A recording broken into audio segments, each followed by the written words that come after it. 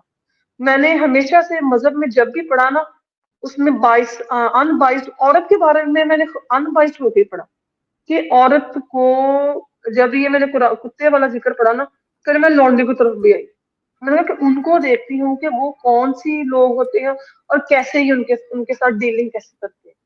میں تو اتنی اندھی اور بہری اور گونگی تھی کہ میں نے تو یہ بھی کبھی سوچنے کی زحمت نہیں کی کہ حضرت محمد کی 11 بیویاں ہیں اور ان کی 38 اگر لونڈیاں ہیں یا اس سے کم یا زیادہ ہو سکتی ہیں، تو کیوں ہے یہ؟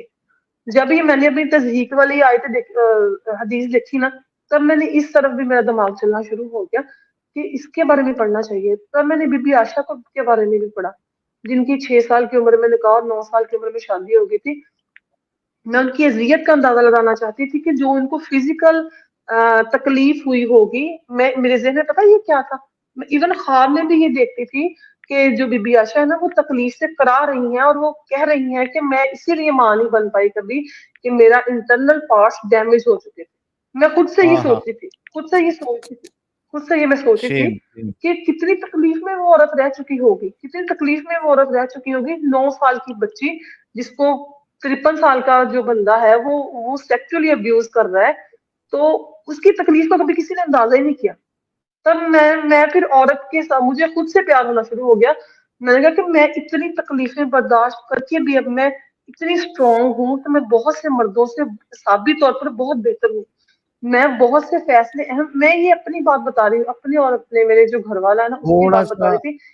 اکثر ہائمہ جی تھوڑا سا آپ کو روکنا چاہوں گا, آئی ایم ریئلی سوری, بڑے جی زبردست طریقے سے جی آپ نے ساری باتیں بتائی ہے, لیکن ابھی جو آپ نے حضرت عائشہ کی بات کی, اور یہ ایک جی ایسا ٹاپک ہے, سلیوری کی بھی آپ نے بات کی, حضرت عائشہ کی بات کی, کہ جو بہت سے دماغی اپنگ مسلمان جو ہوتے ہیں, حالانکہ سارے مسلمان جو ہے وہ دماغی اپنگ ہی ہوتے ہیں, لیکن اس کے باوجود بھی یہ کچھ ایسے ٹاپکس ہے جن کو سن کے ان کے دل کو بھی کنونسنگ جواب نہیں ملتا, یا ان کا دل جو ہے مطمئن نہیں ہوتا کہ ہم نبی کے ان کارناموں پر پردہ کیسے ڈالے, اس کو ہم ایکسپٹ کیسے کریں. ارے وہ نوری جی کا کمنٹ پھر سے رکھنا یار, مجھے وہ ریڈ کرنا تھا.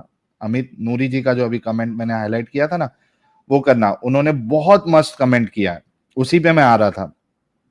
تو جو عام مسلمان ہیں کئی سارے, ان کو بھی یہ دو تین چیزیں ایسی ہے جو ہجم نہیں ہوتی ہے, ان کے پاس جواب نہیں ہوتا ہے, وہ ان کا دل جو ہے نا وہ اندر سے کہیں نہ کہیں یہ سوچتا ہے کہ یار ہمارے نبی نے ایسا کیوں کیا, یہ ایک بچی کے ساتھ شادی کر کے, بچی کے ساتھ جو ہے وہ سیکس کر کے اس کو ابیوز کرنا, یہ کیوں کیا ہمارے نبی نے. تو اس کے باوجود بھی چونکہ ان کا ایمان بہت زیادہ مضبوط ہوتا ہے اور دماغی اپنگتا بہت زیادہ ہوتی ہے, اس وجہ سے وہ اس سے باہر نہیں نکل پاتی ہے, ورنہ یہ چیزیں بھی چپتی ہے.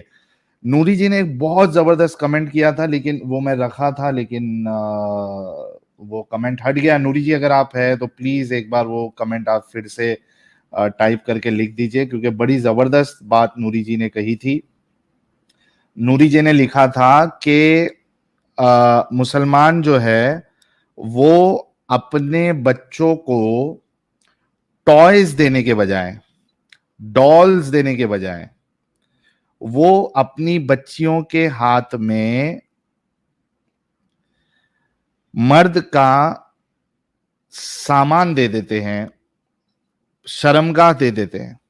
اور یہ بات ان کی بہت صحیح ہے, اور یہ سیدھا جاتی ہے, ہاں مینہوڈ سیدھا جاتی ہے یہ رسول اللہ پر بھی. آپ نے ڈال کا ذکر کیا, حدیث میں ڈال کا ذکر آتا ہے, وہ گڑیا سے کھیلتی تھی, حضرت عائشہ جو وہ گڑیا سے کھیلتی تھی. گڑیا سے کھیلنے کی عمر میں ان کو کیا پکڑا دیا ہاتھ میں رسول اللہ نے, آپ خود اندازہ لگاؤ. اور یہ حال جو ہے وہ ایسا نہیں ہے کہ 1400 سال پہلے تک کسی ایک شخص نے کیا, وہ 1400 سال پہلے والے شخص کو دیکھ کر, ان کو رول ماڈل مان کر, ان کو بہترین نمونہ مان کر, کئی ساری جگہ آج بھی ایسی ہے, افغانستان ہے اور عراق ہے یا سیریا ہے, یہاں پہ کئی ساری جگہ پہ یہی حرکت ہو رہا ہے. جو بچیاں کھلونا کھیلنا ہے, ٹوائز کے ساتھ کھیلنا ہے, وہ ان کے ساتھ شادی کر کے ان کو جو ہے وہ مینہوڈ پکڑا دے رہے. تو تھینک یو سو مچ نوری جی, بڑا زبردست طریقے سے آپ نے وہ کمنٹ لکھا تھا. نہیں یہ والا نہیں تھا, خیر میں نے وہ اس کو ایکسپلین کر دیا وہ کیا کہنا چاہ رہی تھی Noori ji. Sisters need to have her own YouTube channel with all her knowledge. ان کا چینل ہے, پوری ٹیم ہے ان کی, اور آپ لوگ جو ہے ان کے چینل کو آپ لوگ سبسکرائب کر لیں. جی ہائمہ جی پلیز کنٹینیو. تو یہ ساری چیزیں آپ نے جب پڑھی تو یو آر شاکڈ, اور آپ اس سے باہر نہیں نکل پا رہی تھی. آپ کو حضرت عائشہ جو ہے وہ خواب میں آ رہی تھی, حالانکہ کتنی بے غیرتی کی بات ہے ان ملا مولویوں کے لیے جن کے خواب میں محمد صاحب آتے, جن کے خواب میں خواجہ معین الدین چشتی آتے, جن کے خواب میں عبد القادر جیلانی آتے, ان کے خواب میں یہ سارے بزرگ لوگ آتے. ان کے خواب میں کبھی حضرت عائشہ نہیں آئی اپنی تکلیف بتاتے ہوئے, کیونکہ یہ دیکھتے ہی نہیں ہے, یہ سوچتے ہی نہیں ہے. ان کا تو یہ معاملہ ہے کہ بھائی ہمارے نبی نے جیسا کیا ہے ویسا ہم سب کو بھی کرنا چاہیے.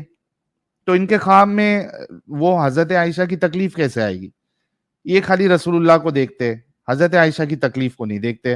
ہاں اگر کوئی واقعی میں ایک مہیلا ہوگی, فیمیل ہوگی, اور اس نے یہ قصہ پڑھا ہے, اس نے یہ بات سنی ہے, تو ظاہر سی بات ہے اس کے خواب میں حضرت عائشہ جو ہے وہ ضرور آئے گی, اس کی تکلیف ضرور نظر آئے گی.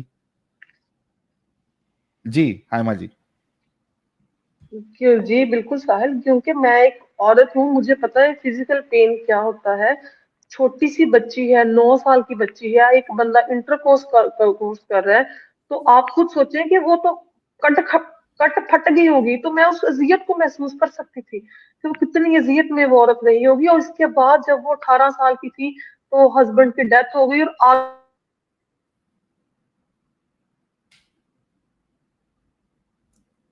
آگے سے سارے راستے اس کے لیے مسدود کر دیے لوگوں کی. امہات المومنین کے ساتھ واقعی میں بڑی ہمدردی محسوس ہوئی.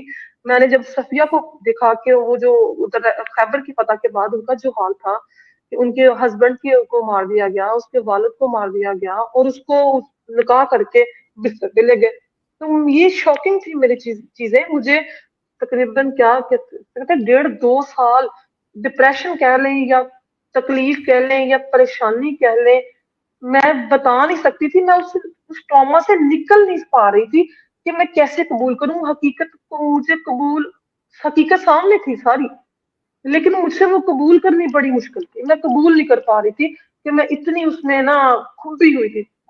اس کے بعد میں سمجھ رہی تھی کہ میں کروں گی کیا, کہ اتنا بڑا دھوکا کہ میرے پاس الفاظ نہیں تھے.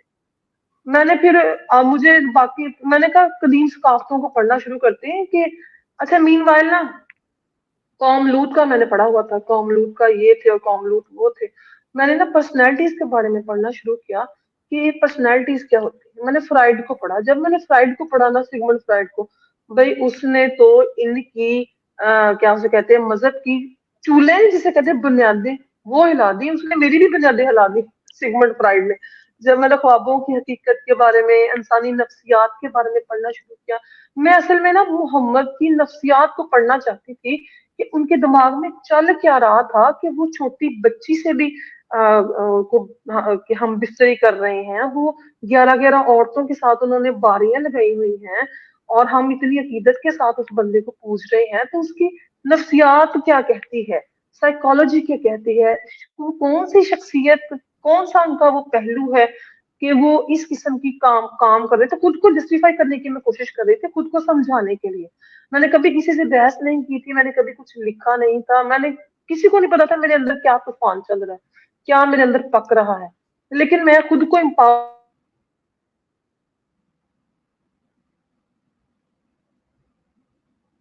پھر میں انالیسس اس طرح سے کرتی تھی کہ قرآن میں کیا بتایا گیا ہے, اور جو موجودات ہیں, جو آرکیولوجیکل ایویڈینسز ہیں, جو ثبوت ہیں جس کو جھٹلایا نہیں جا سکتا, جن کی کاربن ڈیٹنگ کے ذریعے ڈیٹس آ چکی ہیں کہ یہ اتنے ٹائم تک پرانی ہے. اور وہ یہ بھی چیزیں بتاتے ہیں, اگر کوئی فوسل ملا ہے یہ بھی بتاتے ہیں کہ یہ کیا کھا رہا تھا, تب کس قسم کے حالات تھے. میں نے ان سب کو پیرلل رکھ کے سوچا. جب میں انالیسس کرتی تھی قرآن میں کیا اس قوم کے بارے میں بتایا گیا ہے, آرکیولوجیکل فیکٹس کیا کہتے ہیں, اور تب میں دیکھتی تھی کہ وہ جو آرکیولوجیکل جو تھے وہ ان کا کیا جواب ہے, اور قرآن نے اس واقعے کو کیسے پورٹریٹ کیا ہے. صرف ایک واقعے کو یہاں پہ بتا دیتی ہوں, ایک قوم کو جس کو یہ قوم لوط کہتے ہیں نا, کہ وہ ہم جنسیت میں مبتلا تھے, ان پہ آگ کا عذاب آیا. پومپئی 79 میں اٹلی کا ماؤنٹ ویسوویس جب پھٹا تو وہاں پہ وہ اتنے خوشحال قسم کے لوگ تھے جن پہ وہ 20 فٹ جو تھی وہ طے اس میں دب گئے. جب میں نے اس تہذیب کو وہ چھوٹی سی جو کمیونٹی تھی ان کو پڑھا جب, تو وہ تو بڑے ہی پیارے لوگ تھے. ان کا آرٹ اتنا زبردست ہے, موزیک ان کا آرٹ ہے, وہ شیشے کے چھوٹے چھوٹے ٹکڑے جوڑ کے نہیں جو بنائی جاتی مختلف شبیہیں تصویریں, آرٹ جو ہے ان کا موزیک آرٹ, ان کا موزیک آرٹ اتنا وہ بہترین ہے نا ان کا پومپئی کا. اس کے علاوہ ان کی پینٹنگ اتنی بہترین ہے, ان کا وہ جو سارا رہنے سہنے کا انتظام ہے وہ اتنا بہترین نایاب قسم کا ہے. لیکن وہ ان کے